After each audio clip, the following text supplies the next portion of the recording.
doraje mu bicu, umuntu wese azamubona, ndetse n'abatoboye umubiri we bazamubona.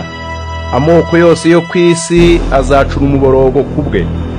Bakunzi bacu muraho, tubahaye ikaze kuri New Direction. Kano kanya tugiye gutambutsa isomwa rya Bibiliya, aho tugiye guhera mu byahishuwe umutwe wa mbere.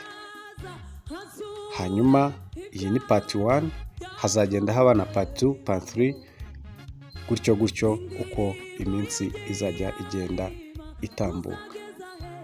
Ubaye hari umurongo ushaka ko tugusomera cyangwa se igitabo ushaka ko tugusomera, wabitubwira muri comment. Ntiwibagirwe gukanda subscribe. Ikaze kandi amahoro y'Imana abane namwe. Thank you. Ibyahishuriwe Yohani umutwe wa mbere. Ibi ni ibyahishuwe na Yezu Kristo abihawe n'Imana kugira ngo yereke abagaragu be ibyenda kubaho. Yabimenyesheje umugaragu we Yohani amutumyeho umumarayika. Yohani nawe yemeza ijambo ryavuye ku Mana n'iby'ukuri Yezu Kristo yahamije akurikije ibyo yiboneye. Hahirwa umuntu usoma iki gitabo, hahirwa n'abumva amagambo yahanuwe akirimo kandi bagakurikiza ibyanditswemo, kuko igihe byagenewe cyegereje. Yewe Yohani ndabandikiye mwebwe amatorero 7 yo mu ntara ya Aziya.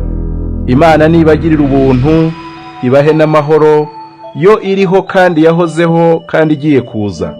Ni ibikore ifatanyije n'ibyitwa ibinyamwuka 7 bihora imbere y'intebe yayo ya cyami.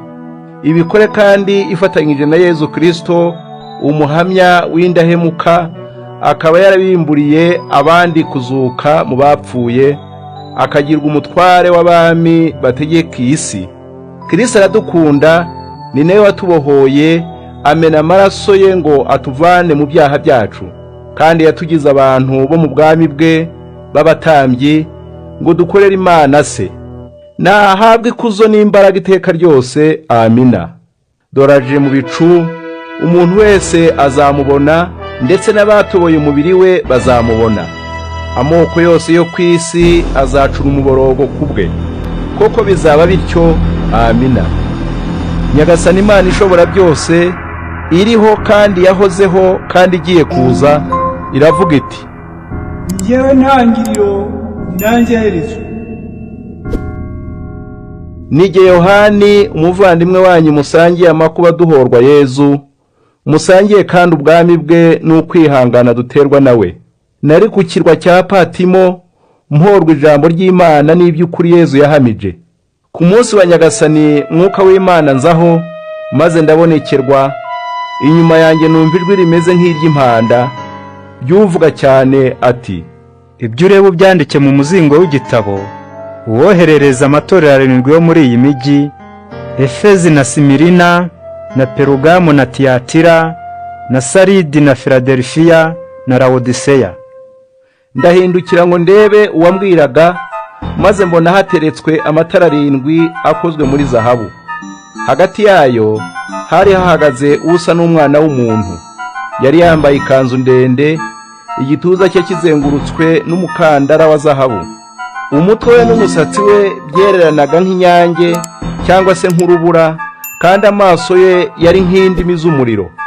Ibirenge bye byararabagiranaga nk'umuringa wamazwe mu inkamba n'umuriro ugasenwa, kandi ijwi rye ryarangiraga nk'amazi menshi asuma.